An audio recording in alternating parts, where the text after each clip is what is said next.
दुनिया सर्टिफिकेट नहीं दे पा रही थी। मेरे यहाँ मुझे वैक्सीन लेना है तो मैं कोविन ऐप पर जाकर के कितने डिस्टेंस पर मुझे मिलेगा, कौन सा टाइम स्लॉट मिलेगा, और मेरा सर्टिफिकेट भी मुझे within fraction of second मिल जाता था। और कोविन मैंने ओपन सोर्स कर दिया था, कोई भी उसका उपयोग कर सकता है। तो ये मेरा अनुभव, उसका कारण डिजिटली बहुत लाभ हुआ है मेरे देश में। और हम शायद जो इंडस्ट्रियल रिवॉल्यूशंस हो गए, फर्स्ट सेकंड, हम पीछे रह गए क्योंकि हम गुलाम थे। ये चौथा जो इंडस्ट्रियल रिवॉल्यूशन है जिसमें डिजिटल एलिमेंट सबसे बड़ा है, और भारत इसमें बहुत कुछ प्राप्त कर लेगा, ऐसा मेरा विश्वास है। Yeah, I think the key point is that the digital infrastructure just keeps him richer. You know, a lot of people know about the identity system and the digital payment systems, and that the government, by taking virtually all the government payment programs now and digitizing those, that alone saved a lot of money, and it created access on a more equal basis. But now as you're moving into the different areas, advice for farmers, registering their land, tutoring for kids, and the health records, connecting all of those, that's kind of a second phase. And we're just at the beginning now of the third phase, where these advances in artificial intelligence will come on top of that and make the value even better. आपने सही कहा, AI का महत्व बहुत है, और मैं तो कभी कभी मजाक में कहता हूँ, हमारे देश में माँ को आई बोलते हैं, माता को बहुत से राज्यों में भाषा बोलते आई। अब मैं कहता हूँ हमारे यहाँ बच्चा पैदा होता है तो आई भी बोलता है, AI भी बोलता है। वो इतना एडवांस हो गया है। अब देखिए मैं कैसे उपयोग करता हूँ, मैं आपको बताऊँ, जिसको देखकर आपको भी खुशी होगी कि कॉमन मैन कैसे AI का उपयोग कर सकता है। जैसे मैंने G20 में AI का बहुत उपयोग किया। मेरे पूरे G20 का परिसर था, उसमें पूरा का पूरा AI का उपयोग करके सारे इंटरप्रेटर की व्यवस्था मैंने AI से की। मैंने मेरे सभी ड्राइवर्स को मोबाइल फ़ोन पर ऐप डाउनलोड करवा दिया, उसके साथ बैठे हुए गेस्ट उनको करवा दिया। मान लीजिए वो फ्रेंच भाषा जानते हैं तो ड्राइवर के पास ऐप में फ्रेंच की व्यवस्था थी, वो ड्राइवर के साथ फ्रेंच में बोलते थे, ड्राइवर अपनी लैंग्वेज में सुनता था, ड्राइवर अपनी लैंग्वेज में जवाब देता था। यानी ड्राइवर के साथ कम्युनिकेशन किसी भी लैंग्वेज में वो कर सकते थे। मैंने अभी एक प्रयोग किया, मैं काशी तमिल संगम में कार्यक्रम करता हूँ, तो काशी में तमिलनाडु के लोग आए हुए थे, तमिल भाषा मैं बोल नहीं सकता हूँ, तो मैंने AI का उपयोग किया। मैं हिंदी में बोला और सबने मेरा भाषण तमिल में सुना AI के द्वारा। उसी हम यूजिंग माय नमो ऐप, और मैं AI का बड़ा उपयोग करता हूँ और मेरे लिए पूरे देश में बहुत काम आता है। ये मेरा फोटो बूथ है। अब आप सेल्फी ले लीजिए इस पर, take the selfie. Okay. Yes.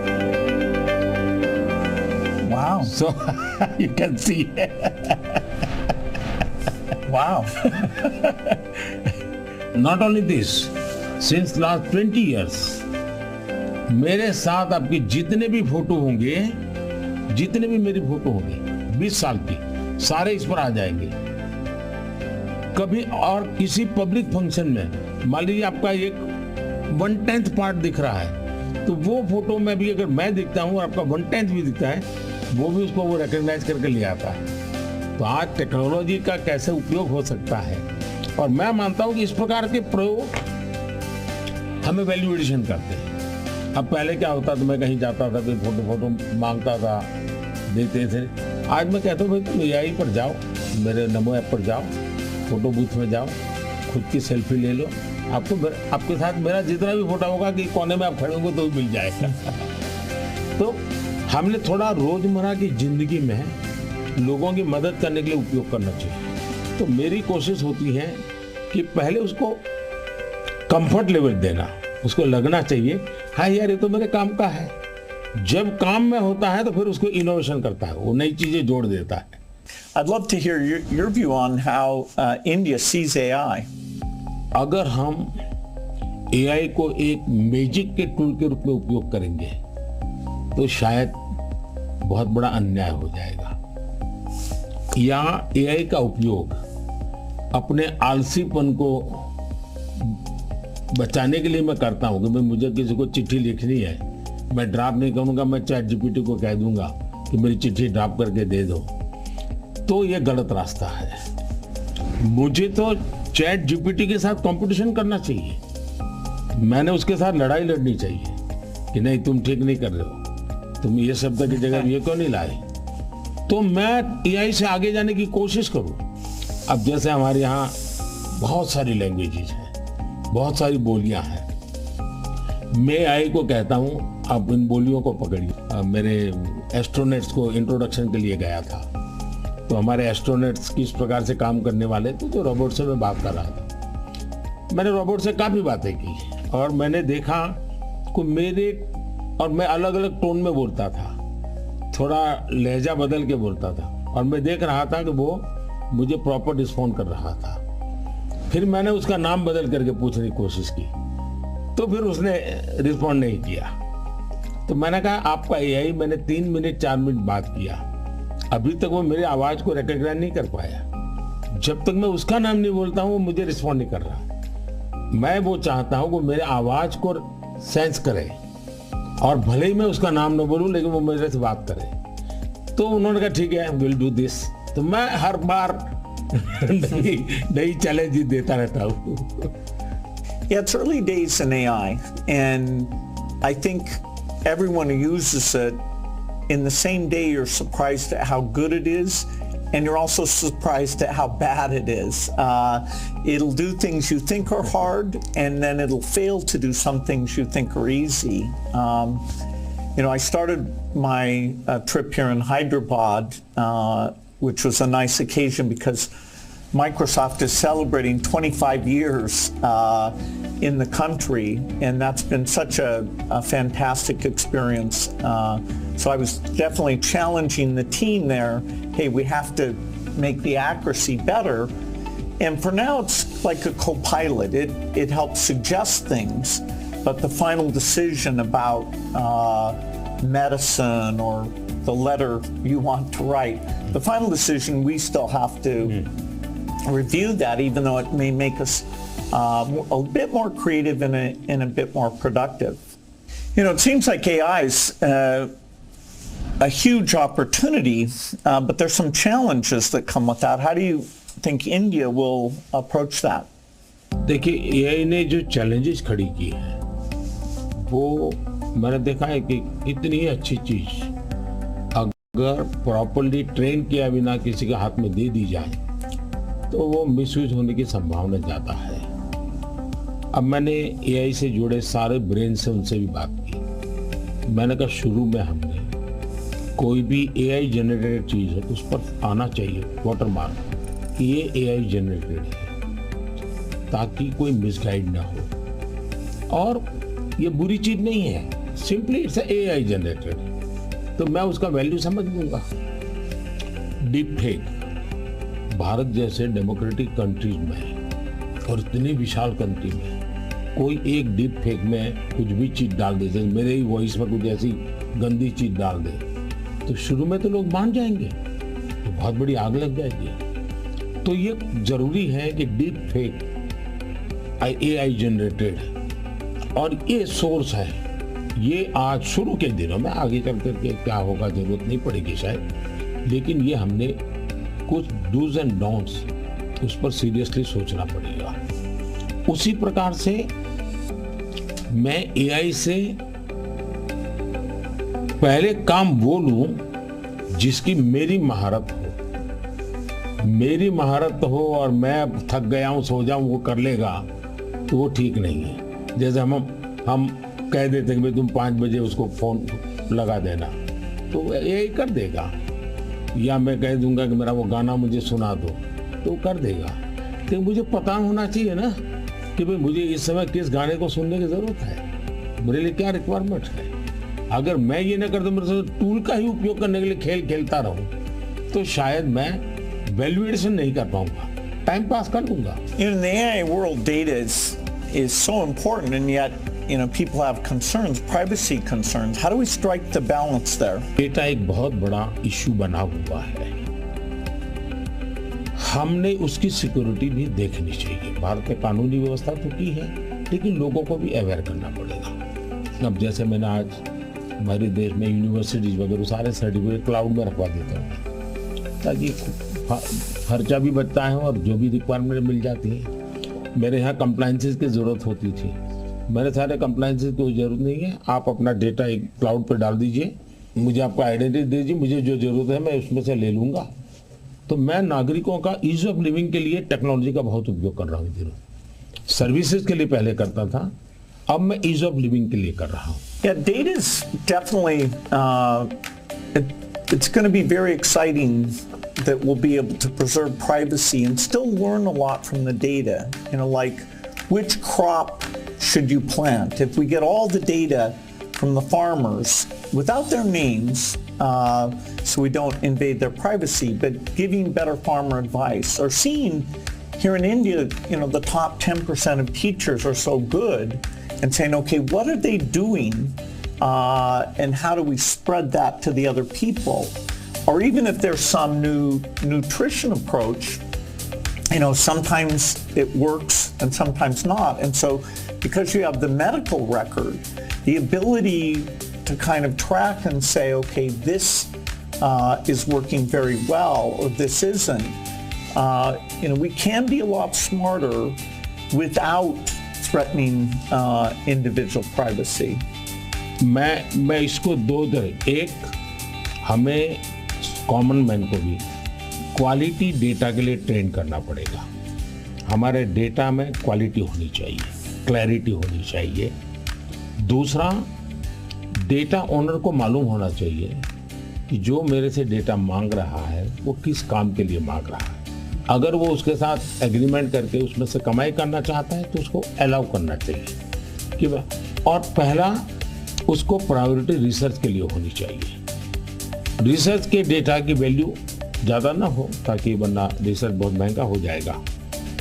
और रिसर्च करने वाले इंस्टीट्यूट ने भी उसको एश्योरेंस देना चाहिए कि तेरे डेटा का मैं जो उपयोग कर रहा हूँ वो इसी काम के लिए होगा, ये ग्लोबल गुड के लिए है, कॉमन मैन के गुड के लिए। तो मैं मानता हूँ दुनिया में कोई भी व्यक्ति इनकार नहीं करेगा। I think it's interesting that some of these digital systems create efficiency by getting rid of the middleman, and that's super beneficial. मैं तो कभी कभी कहता हूँ कि मैं ऐसी सरकार चलाना चाहता हूँ, एज फार एज मध्यम वर्गीय जो वर्ग है उसकी जिंदगी से सरकार बाहर निकल जाए, उसकी जिंदगी में सरकार की कोई ज़रूरत ही ना हो। जो गरीब है, जिसको सरकार की ज़रूरत है, वहाँ सरकार भरपूर हो। लेकिन जिसको कोई ज़रूरत नहीं, बिना कारण सरकार जा कर के उसको कोई ये लाओ वो लाओ, ये करो वो करो करती रहती है, तो वो बंद हो जाएगा। और इसलिए मेरी कोशिश यही है कि हमारा प्रयास यही रहेगा कि हम इसको करें। In 2015, one of the great things we did together was you came to Paris for that mission innovation. That was fantastic. Yes. Climate के संबंध में हम दोनों के विचार एक ही प्रकार के हैं और आपने बहुत सक्रियता से भूमिका भी अदा की। तो उस समय ओबामा, आप, मैं और फ्रांस के प्रेसिडेंट हम मिले थे और तब हम लोगों ने डिटेल में चर्चा की थी हम इसको वे फॉरवर्ड कैसे ले जाएं। लेकिन दुर्भाग्य से वो बात ज़्यादा आगे चली नहीं।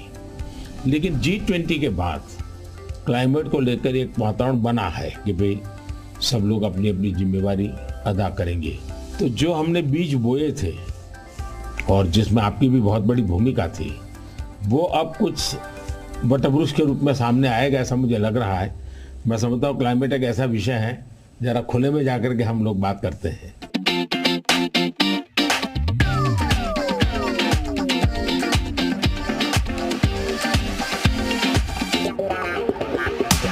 If you're ever coming to the United States, I'd love to have you come to Seattle.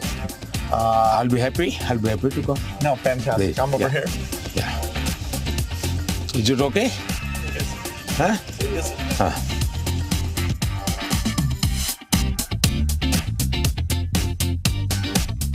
Climate को लेकर के हम बात कर रहे थे। भारत, मुझे बहुत खुशी है कि हम रिन्यूएबल एनर्जी के क्षेत्र में बहुत तेजी से आगे बढ़ रहे हैं। सोलर एनर्जी, विंड एनर्जी, हम काफ़ी काम, हम न्यूक्लियर के अंदर काफ़ी तेजी से आगे बढ़ना चाहते हैं। उसी प्रकार से ग्रीन हाइड्रोजन को हम बहुत तेजी से आगे बढ़ना चाहते हैं। मैं तमिलनाडु में था तो हमने एक हाइड्रोजन से चलने वाली बोट मैंने वहाँ से रवाना की, जो काशी में मेरे जो टूरिस्ट आते हैं उनके लिए ये एनवायरनमेंट फ्रेंडली, पॉल्यूशन फ्री ये बोट काशी से अयोध्या के लिए चलाने के लिए मैंने सोचा है, ताकि क्लीन गंगा की मेरी जो मूवमेंट है उसको भी बल मिलेगा, एनवायरनमेंट कॉन्शियस सोसाइटी के लिए भी वहाँ से एक मैसेजिंग होता रहेगा। Well, India brings to the climate change a rich history of caring about the environment. How do you see connecting those? हमारे यहाँ रीयूज, रिसाइकल ये हमारे नेचर में है। अब देखिए, ये जो जैकेट है ये रिसाइकल मटेरियल का है, लेकिन ये रिसाइकल मटेरियल की भी विशेषता है। इसकी विशेषता ये है, जो टेलर के यहाँ कपड़े के टुकड़े निकलते हैं ये सारा वेस्ट इकट्ठा किया हुआ है। फिर जो पुराने कपड़े हैं उसको भी इसमें लिया हुआ है, और 30-40% वेस्ट प्लास्टिक बोतल को लिया हुआ है, और उन सबको रिसाइकल करके ये कपड़ा बना है। Yeah, the innovation both here in India and the world is coming along. Are the goals that we set, staying below 1.5 degrees, we probably will miss that. Even 2 degrees isn't going to be so easy. And the thing you and I really emphasized in Paris is the need for innovation. If the green approach can be made as cheap or cheaper than the old approach, then the adoption will be very good. If it's more expensive, it's not clear who's going to be willing to pay for that. Should the rich countries pay for that?